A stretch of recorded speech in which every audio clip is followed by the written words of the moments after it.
Okay, well today I'm just having a little, what I call a play in my workshop. Some of you said that you don't care what I waffle on about, so I'll take you at your word. I don't always complete projects or do a finished article for you to follow. You know, some things are sort of open-ended and will be completed another time. But anyway, today I dug this out the shed. It's been there for many years. It's a 2-pen chart recorder and it's made by JJ Instruments. The model is CR552. It has a sticker on the back that says PO Research Centre, Martlesham Heath, Ipswich. So I think that's post office telephones. But it's actually made by JJ Lloyd Instruments Limited, and they're based in Warsash, Southampton. Well, I bought this at a radio. It was a Colchester radio rally, about mid-90s, 96, 97, something like that. And it was £1. You might go, gosh. But £1 was a little bit more than it is today, but still very cheap. No one wanted it, it was on the floor. I thought I'd make use of that one day. Unfortunately, one of the pens is missing, pen holders. So I might see what I can do there. And there's all pitted and rust marks on it, and it's as I've taken it out at one of my sheds this morning. And it records data, of course, and there's 2 pens, so there's 2 amps in here. And it goes from 10 millivolts, 100 millivolt, 1 volt, 10 volt and 100 volts. And we've got the same range on both pens. And we have the speed of the chart, which is little teeth under here that moves the graph along. And it's 10, 5, 2, 1 and 0.5 millimeters per second travel on one range. And it's 10, 5, 2, 1 millimeters per minute. So we've got quite a range there. And I know when I initially bought this, I was doing some tests for a fishing magazine on breaking strains, fishing line and so forth, and I was offered various manufacturers to test their lines for breaking strain, whether it was dry or wet. And some of them liked my reports, others didn't. But there's an article somewhere, I'll see if I can dig it out. Anyway, it gave a graph of breaking points and so forth and so on.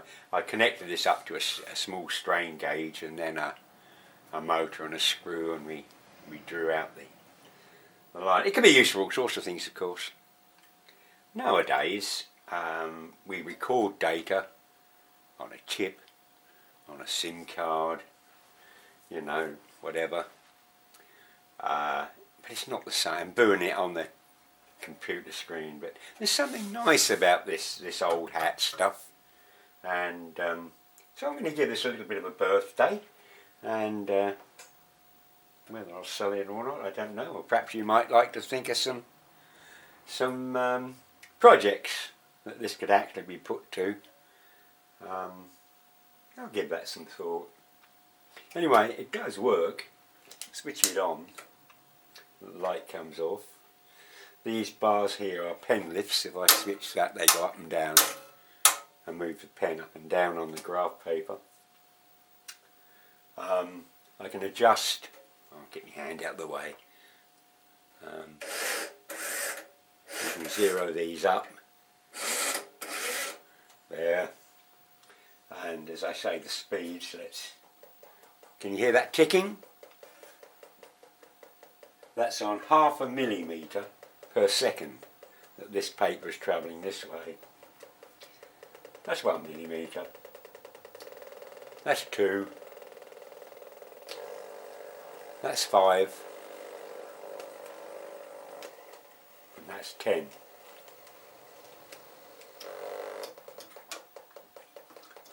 That's off. Now on this side there's 10, 5, 2, 1 millimetre, one of those tiny little sections every minute, so it can record data over days if necessary. To me this is a lovely piece of kit. It's you can see them on eBay and so forth. They're making a bit of money now, but it's sort of retro technology and, you know, old hat, not appreciated by many. But I love anything like this. Far more interested in Victorian engineering, mechanical engineering, than modern day computers and God knows what. I can see this is tracking a bit different, a bit wrong. The paper is going off at an angle.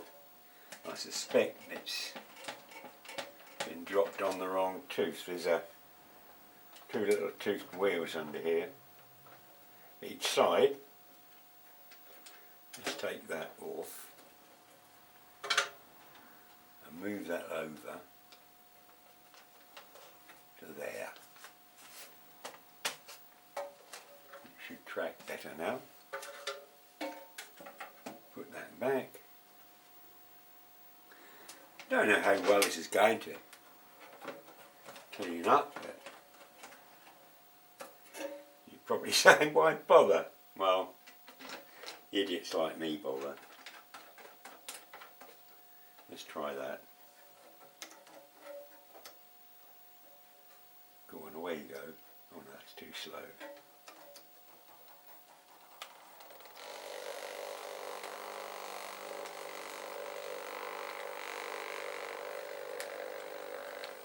Yeah, I think that's about right.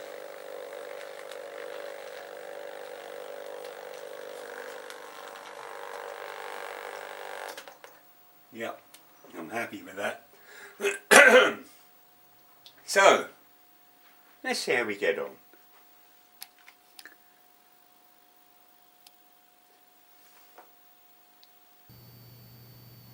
Well, you can see from these photographs it's cleaned up reasonably well. As far as I'm going to go with it anyway. It's all operational and I'm very pleased with it. Let's get rid of this picture. That's the control side of it, the left side. That too is quite good. Get rid of that one. And that's the overall view. And here we've just got the one pen in with the red ink. So guys, what use can we put this to? It can be used for all manner of data over a time period. As I say, initially I did a small amount of work testing various manufacturers of fishing lines, as I say. But it could be used for monitoring weather, barometric pressure, rainfall, something like this. It could be used for seismic activity, registering earthquakes around the world, all sorts of things. So come up with some ideas or projects that might interest me, because if they interest me enough, I'm probably have a go at it. Think as bizarre as you like. How about listening from signals from space, for those who know about the world chart? No, perhaps not that, but put your brain into action. If you can think of anything sort of interesting, put it in the comments and we'll find some way of doing it, I'll be sure. Okay, just a quick one this time, quick waffle. Thank you very much for your company. Bye for now.